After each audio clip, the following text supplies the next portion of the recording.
Dire team's turn to ban.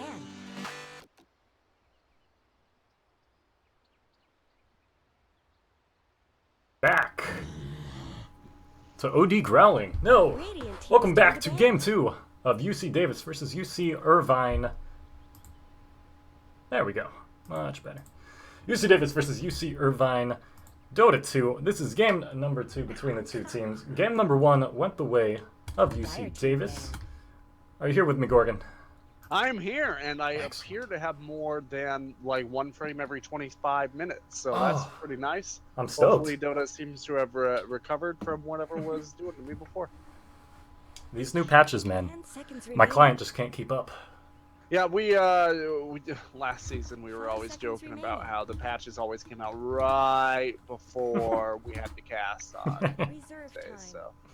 Or I think maybe it was Monday, Wednesday live, but whatever the case, the patches always were scheduled to come out right before we cast CSL. So get ready for some of that this season. But you know, so far today we've had some pretty good Dota. You see Davis Aggies really showing us why they were, you know, one of the higher ranked teams last year, undefeated in the regular season, I believe, and UCI certainly showing a good adjustment when the plan wasn't working. Unfortunately, it just required too much individual skill and not enough room for error for them to actually move on. Yeah, and last game I was just sort of blown away by UC Davis's macro play, because all around the map, especially in the early game, they were just kind of getting picked off. Here and there, there's like one kill down, and then that's the signal for UCI to take a tower. But all around the map, I felt UC Davis, specifically Lucky and was it BG? Who was on the Luna? You know, I'm not entirely sure, to be honest. They're using different names. Chocobo was the Shadow Demon. Yep. Lucky was the TA. Ms. Pig was the Wraith King. So I think it was BG. That's what I'm leaning towards. Regardless, they both played the map very well and just kept pushing lanes and taking towers where they can and keeping their net worth far enough ahead to where they could fight back. And all it took really was that one high ground chrono, and momentum just shifted completely. Yeah, so an Admiral Kunkka pick here coming out for UC Davis Aggies. The rum change that Admiral Kunkka took is actually pretty notable on that hero. He's not nearly as good for sustained and team fight as he had been, though you still are able to do all of the mid and late game things that you had been able to do with him on the previous sub patch. Very quick response here from UC Irvine. Juggernaut, Ogre Magi. They really like this Ogre pick. Yeah, well, it's a comfort pick, probably.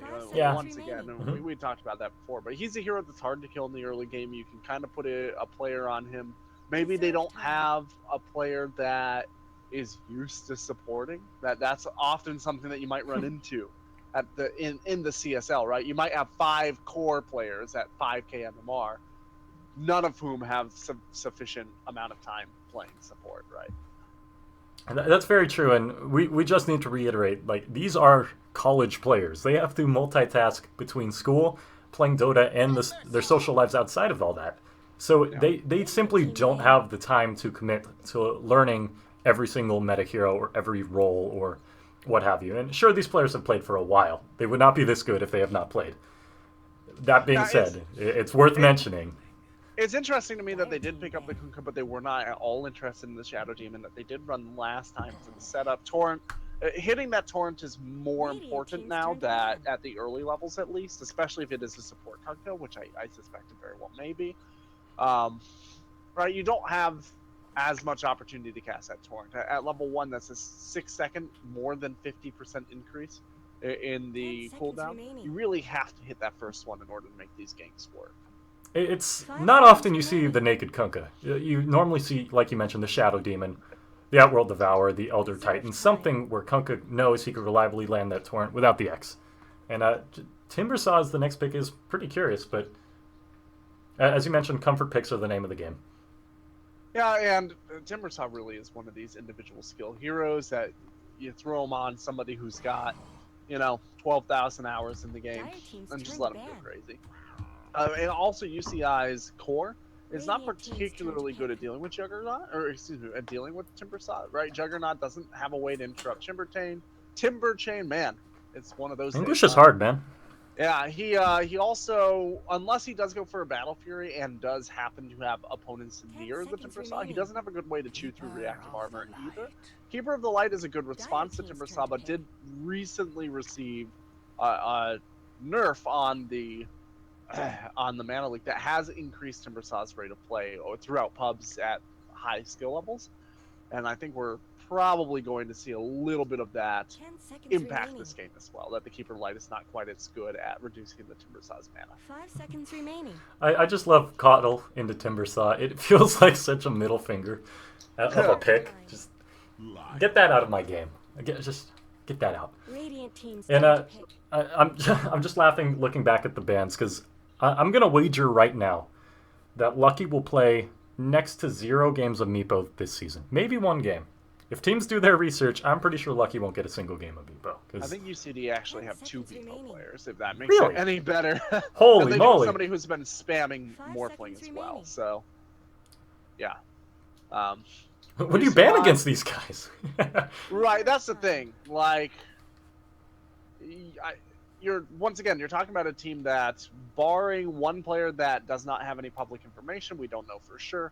This is a team that averages over 6K a month. That's the average. That's absurd, man. Right. This is a team that of players that each have 300 to 500 games on all of their top 4 to 5 heroes. It's very difficult to ban against a team like this, right? Storm Spirit is going to be picked up for UC Davis Aggies, and you may recall during the last draft I had said something along the lines of I wouldn't be surprised to see a Storm come out this series. It's just one of those heroes that they're very comfortable with. It's one of those, once again, individual skill-based heroes. It is something that some of their players, more than one of their players, has been sort of spamming lately.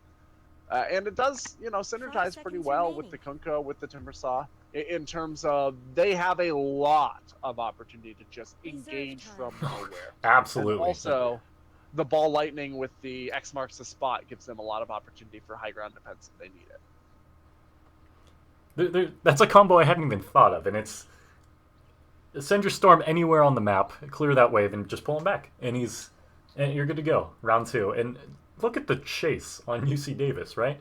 X marks the spot, Ghost Ship, Timber Chain, Ball Lightning. They have many, many, many tools to get down on UCI. I'm also high 90s, maybe 97, 98% sure that Timbersaw, if he throws Timber Chain, but then gets X'd back, say back to base or something, while that Timber Chain is running, he will still connect to the tree and then move back that way. So you can actually do some really tricky stuff with a Blink Dagger on Timbersaw, but you can also theoretically do that same tricky stuff with an X marks the spot, right? You wait for the X to be about to run out, you get yourself in a position where you throw an anchor onto a tree and then go through a hero that wouldn't be expecting it. I don't necessarily expect to see that, but it is a potential synergy that you do need to keep in mind. And Slark is just so good at chewing through heroes like Keeper of the Light. Oh yeah. They do have their ways of dealing damage to Slark. The Sand King is, I'd argue, one of the best ways of dealing with a Slark. However, Slark will probably be able to run amok with an Ogre Magi and a Keeper of the Light, unable to really touch him once he starts Shadow Dancing. So Keeper of the Light is, in a vacuum, very bad against Slark, right? But with teammates, the Mana Leak can actually be quite good against Slark, especially if he's running around in a Shadow Dance or something. You still have some way to control him. That said, there's just a lot of damage here for UC Davis Hedges, right? Kunkka as a support is somebody that can go into a semi-core pretty easily, and UCI don't have that much mid to late game damage. This off-lane Sand King, it's something that's fairly popular, or had been fairly popular in pros. After a couple nerfs, no longer quite as popular, but the fact of the matter is Sand King kind of fades off in terms of damage pretty quickly in the mid game. This Shadow Fiend is just a relic to the past, man.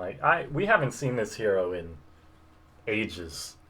I'm very interested to see how UCI thinks they'll pull this off, because right now Shadow Fiend airs on the weaker side. Who could turn away from this but as we mentioned, comfort picks. So if that's the mid you want to run into Storm and feel comfortable with, I'm all for it. Oh no. But We've got a DC. I'm 10 not sold seconds on it remaining. yet. Yeah, I mean, 5 Shadow seconds Fiend, you still remaining. see it once in a while, right? It's not like it's never played, but it's certainly not what you would consider a powerhouse hero right now. Absolutely. Oh, I have a brand new fancy Player overlay to disconnected. get on the stream. Pardon the lack of movement on stream at the moment. Don't worry, pause. How kind of them. Alrighty. Let us get back. Why don't you break down UCI for us, Gorgon? As soon as I reconnect after the crash, I would be happy to. I don't know what update is doing this to us. Dota's been running fine for me until we started casting. Man, poor time update, Valves. Consider the little guys. All right, we should be back in here momentarily. Alrighty. I believe. I'll take UCI this time around. I'll give you a break. On the Ogre Magi, we have the 5-character Chinese character player. On the Keeper of the Light, we have the 2 Chinese character player. Shadow Fiend, played by C2 in the mid lane. Miracle on the Juggernaut. And last but not least, am I missing a player? Ah, there he is. The 5-character Chinese character name on the Sand King. All right, and here for UCD, going down toward the mid lane, we've got Lucky 57 zipping around on that Storm Spirit. Ms. Pig is going to be supporting with our captain, the Kunkka. BG What's is he doing? zipping around on the Slark. Hope is throwing out the chains on the Timber Saw, and Chocobo's giving you the finger on that Lion. UC Davis might be one of my favorite teams going into this year. Yeah, they if I'm not mistaken, they maintained the majority, if not all, of their players from last season too. So we talked quite a bit about them, but they are certainly one of the favorites moving out of the bracket. It's fortunate for us that we did manage to grab them on the first day. Absolutely, I'm having a blast today. This is a great set of Dodo to watch. All right, they are going to all kind of collapse here onto the top room, try to secure it for that Shadow Fiend. It's really important to get him that bottle up very quickly so that he's able to keep himself from getting harassed out of lane. He does need to make sure that he has enough mana for a Shadow Raise pretty much consistently so that he's able to get those last hits, he's able to get those souls up. If he's able to get those souls up, then he can actually harass back the Storm. But without the early bottle, all of that falls apart, and this just becomes a big creep, a big angry creep in your lane. Chocobo getting some aggressive warding down, and this is going to be pretty obvious to the Ogre. He's going to be eating a lot of damage. Can he get the kill? I don't believe so. Although Ogre's sure going to try. He With actually Ignite? very well. Oh, he stutter stepped a hit there. If he didn't stutter step that hit, he would have had this kill with that. Here attack, comes but he still Ignite, has though. it. Yeah, and that'll be first blood going the way of the Ogre. He's going to try to deny to the creeps. He's going to try to. He doesn't quite get there.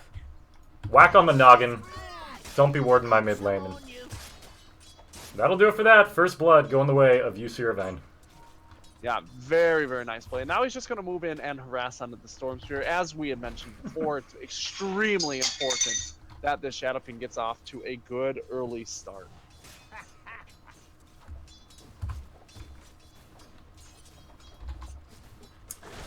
Interesting with the aggressive laning up top by UC Irvine. Putting the Shadow Fiend against the Timber Saw, and Sand King just is a menace to melee offlaners, or melee anything. This hero is just insane, and he's actually getting a bunch of damage down on Hope. Caustic Finale won't pop him yet, and there it will go. Sand King picking up the solo kill in the offlane. Yeah, with Safe the Caustic Finale priority build here as well, the Sand King's actually a very good response to the Timber Saw, right? Because Timber Saw largely is survivable because of that reactive armor, but reactive armor does not help against magical damage, especially not the magical damage over time, giving Sand King a lot of tools in order to kind of whittle him down and find kill opportunities. Very interested to see how that Sand King will be utilized as the game progresses, because I really like it used in this context, but this top lane, it's real difficult for UC Davis. Mine's rotating mid, and yeah, there will not be enough. A nice Shadow Raise, and UCI really getting off to a good start, which is exactly what this draft needed, right? If they get off to a pretty mediocre start here, it's difficult to see them winning this game. But with this sort of start that they're having, and with this aggressive tri-lane able to knock down towers pretty early, we may be looking at a pretty difficult game for UCD to come back. They did draft fairly greedily. And aggression on the Slark. Thankfully, Dark Pact is a very good ability for staying alive, but that probably went third blood and up. Stun into spin. Triton True combo. And Timbersaw also dies in the off lane as well. Action all around the map. Everything favoring UC Irvine, however. Wow, what a start. Yeah, BG's going to take some more harassment. He's getting to the point where he does have a salve, so he should be okay. But you don't want to get to the point where one stray attack after you Dark Pact will kill you, right? You need to be able to take a stun and Dark Pact and still take an auto attack safely. Sand King's actually going to rotate up, and this is something we've seen UCI do a lot of as of the last game as well. When they start to feel like they have a little bit of an advantage, they're willing to rotate around and try to make the most of it. So it looks like they're actually going to have the Sand King solo off lane here and move the Juggernaut down bottom so that he can get some last hits. An interesting switch. The Juggernaut not really getting as much as he wanted previously. Mid lane. I have missed so many kills in this mid lane. So because of this aggression. Yeah, it was a pretty simple ignite into Shadow Rays. They kind of cornered the Storm Spirit as the Storm Spirit was trying to stage himself for this top room. It was pretty easy. It's just all across the map, and this Shadow Fiend is proving me oh so wrong. Currently 2-0 and doing very well for himself in this mid lane. Yeah, as long as he gets off to a good start, this is still a very valuable hero, especially through the early and mid game. As you start to look at later in the game, once again, UCD does have a lot of advantages going their way, but with a Juggernaut and a Shadow Fiend, they could potentially, I mean, UCI could drag through the good portions of the mid game, if not later, and be fairly confident doing so. And in the mid lane, they're going to try to get a return kill. Chocobo is going to get the spike. There's going to be the Hex as well. The Torrent going to be off the mark, and there's going to be the counter stun coming out here from the Ogre, who's now trying to distract him. C2 is going to bottle up and turn back around. He's moving on to Lucky. One more raise. The Burrow Strike! And that's going to be a triple. Yeah. Disaster in the mid lane. It looked so good. The overload charge slowed him just enough for Lion to get in range for the stun, but they just couldn't take him down. And as soon as the Sand King showed up, that was over. Wonderful rotation from UC Irvine. Yeah, just UC Irvine, say what you will about their draft or their performance last game, but they have consistently been very impressive with their reactions and their coordination. Right, this is something that this team has been doing very well, and this is something that most teams lack in CSL. I'm very impressed. Sand King has just been a menace around the map, and he's a strong pick. He's going to do very well against this lineup as the game progresses as well. So good start on him. And yeah, it really helps that UCD didn't read out that aggressive offlane, because had they, this would be a totally different game, right? Mid lane though, this is not looking good. Again, more health than they probably anticipated. Lucky can't do much. He's just sitting in the back line, and Shadow Fiend's going to live. Curious decision there, and they really think they have more damage than they do, but Shadow Fiend getting out with half health, and wasted time yet again from the UC Davis supports.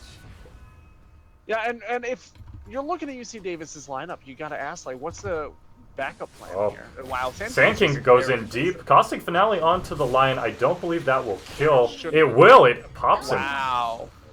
Stun onto the Kunkka. It looks like they're going for more. The Shadow Rays misses. It hits Storm that time. Sand King's in hot pursuit. I imagine they get this kill as well. Timbersaw has arrived. Mana leaked up, though. He stuns himself right after a single Timber Chain. And the reaction from UC Davis, too little, too late. Yeah, you gotta wonder for UC Davis, what is their backup plan here? Because, as I said before, they drafted with a fair amount of greed, and they don't really have a plan to get them from this lull to the point where that greed pays off, which is probably not until at this stage. We're only 7 minutes in, but they've already been back set a solid 7 or 8 minutes of progression. So you're probably looking at this draft not really able to stand up and do what it's designed to do until 30 to 35 minutes, if not later. Individual heroes might be able to go out and start getting kills, like the Slark may soon be able to go out and start getting kills, but I'm really worried for UCD how they stop potential sieges with the healing ward once that is up. Juggernaut only sitting at level 6, but he is also sitting on top of the last 6 denies with 21 denies into the Slark. This is just... It feels like it's getting a bit out of control. The net worth lead is 5,000 at 7 minutes? With no towers. None of that is That's towers. pretty bonkers. And Yeah. Yeah, you would normally expect, okay, a 5,000 lead at 7 minutes. That's not that big of a deal because probably somebody steamrolled down 2 towers, and that's like, 2,500, 3,000 gold. So the real lead is only probably about 2,000. If the team that's behind manages to drag the game out a little bit, they'll be all right. But the problem here is that's all gold that needs to be earned back for UCD. None of that is easy piggy bank gold that comes from towers. Really, really rough place. And Lucky, finally level 6, probably doesn't need quite as much babysitting anymore. But the damage has been done. Wow. Very well played from the Coddle there. Mana leaking the Slark, which is your standard play. However, with Jug coming in at the perfect time and forced to run away, Slark had no mana for ult. Yeah. Very well done there by UCI, and yet again, I miss a kill. However, I think it's impossible to keep track of this Sand King with how much work he's been doing around the map. He is all over the place. Yeah, he did just teleport home, so we don't have to worry about him for the time being. Kunkka's actually going to take the mid lane and let the Storm go try to stack and knock down the jungle, but one of the reasons Storm has fallen off is because that jungle is more magic resistant than it had been in the past. And it feels like every camp is magic resistant at this point. Pretty much, and I mean, the creep's natural magic resistance, all of them, it was raised since Storm was last prevalent as well. So, like, it's just hard to knock it down. He is going to come back out into the lane, send Kunkka back. Yeah, the UCD kind of need a Hail Mary here. They kind of need UCI to overstep, but UCI are being very patient.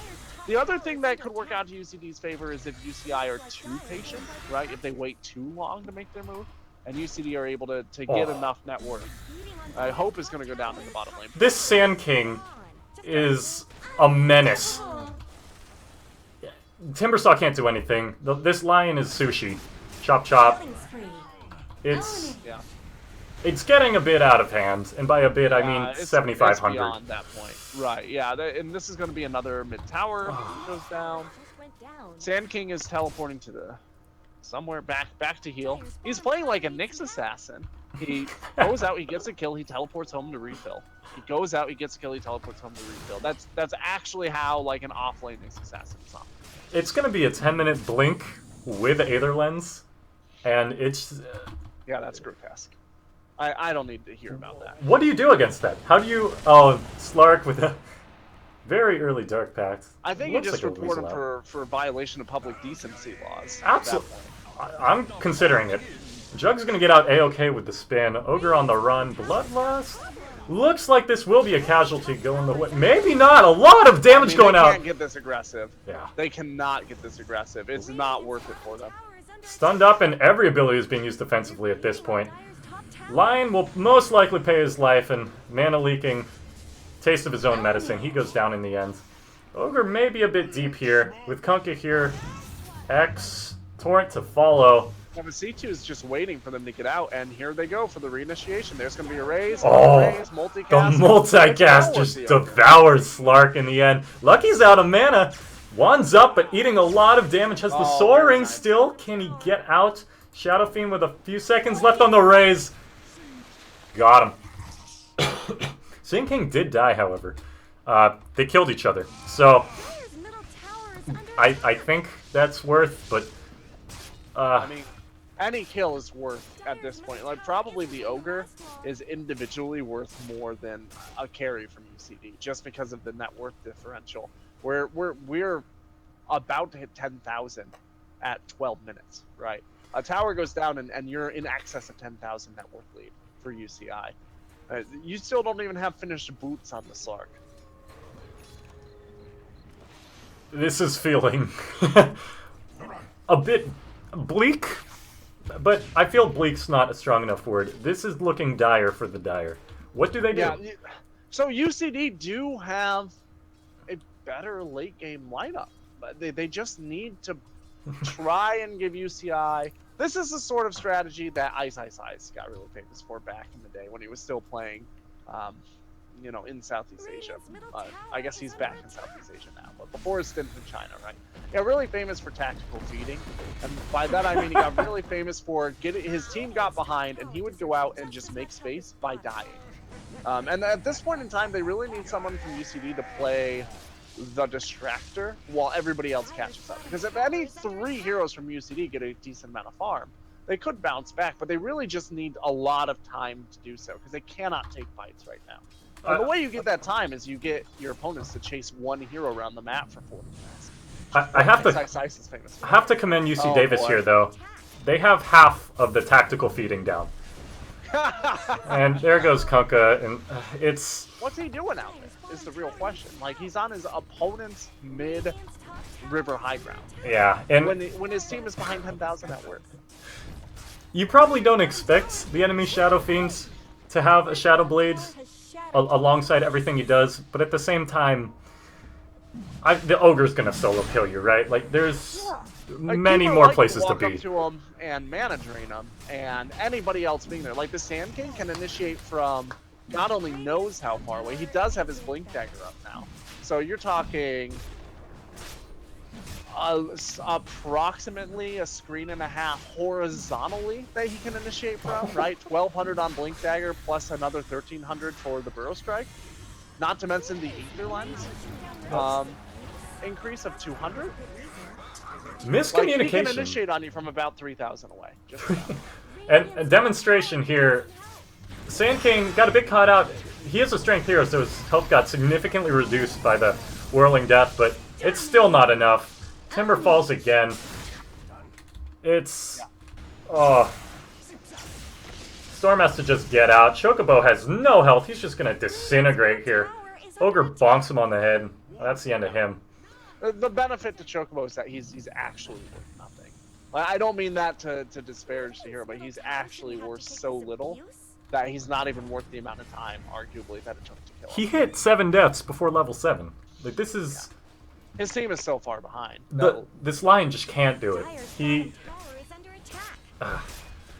No, they actually, if they had spent the time that they tried to kill the line and killed 3 creeps instead, they would have gotten more gold. But morale.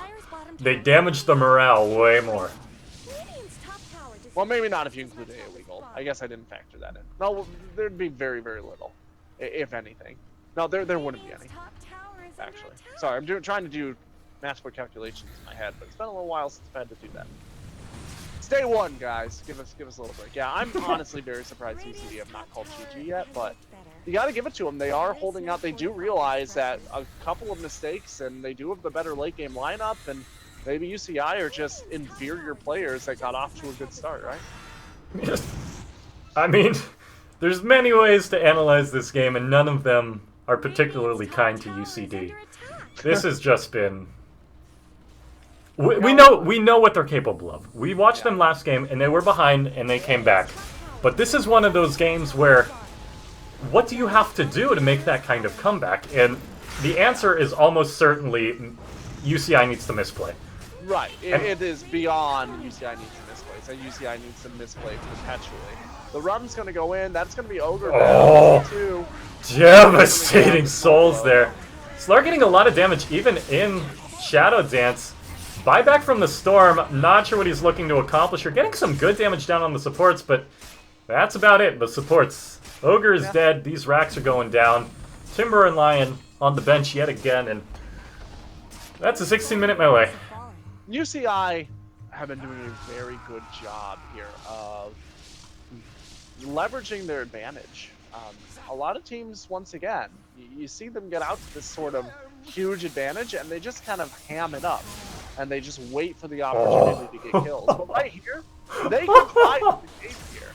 But they're not going to. They're going to be very disciplined. See, this is just cocky. That Sand King stun was just cocky. Well, you know, the Sand King's not worth as much as the Juggernaut. Absolutely. At the end of the day, it's a good trade for him. And he's more escapable as well, right? He does have a little bit of invis, and he does have that long range burrow strike if he can survive long enough in order to get away. So it was a good play, but you know, the fact that the Jug wasn't able to get out beforehand was questionable. UCI's net worth is literally twice that of UC Davis's. That kill will balance the scales slightly. However, there's a larger issue at hand. Yeah, that kill individually is probably worth 12 to 1500 gold, if I had to guess, just if you include the actual AoE gold for assist. Because that does factor in the overall net worth differential between your two teams. Yep. And they didn't even get the range barriers there. Like, this could, as bad as this game is for UCD, this could actually be going worse. Oh, this lion is food. Shadow Fiend decides to bail out, but I like the discipline from UCI once again. absolutely, it's so easy to get cocky in this situation. Absolutely, I myself would have went for that ultimate there, the Requiem of Souls. When you see a solo lion there, and you're sitting on 10 kills as a Shadow Fiend, you feel like king of the world. I'm really loving the discipline here from UCI, and their lead last game, while albeit smaller, just kind of disappeared. And it's nice to see some patience here and some disciplined gameplay coming out of them. Yeah, they are taking their time doing this. They're going to kind of systematically knock down each one of these towers, get every little bit of gold that they can. I'm not really sure that they think that they need any specific item, but they may be waiting for the Sanjin Yash on the Shadow Fiend before they try to go high ground. Sand King's like the bully at a middle school who just feels the need to just pick on other people, you know? Because this Slark is so far behind. Yeah, I miss another kill on the lion, but I feel like they could just... Rosh isn't up yet, but they just need to Rosh and then go in, and this game is pretty much done. It's absurd how they keep getting away with this. But it certainly wouldn't hurt, right? Yeah, it's... It's amazing how they keep getting away with it, too. You can't stay as 5 as UC Davis, because you lose XP. You lose so much net worth and value. You can't go alone, because you just die to this Sand King, who is quite literally everywhere on the map. What's the game plan? What's the escape here? Are they talking about draft for next game? Well, once again, you know, it's just hoping that UCI play it too easy. I mean, Storm's out farming, getting items done. Kunk is out trying to farm. Slark is even out getting a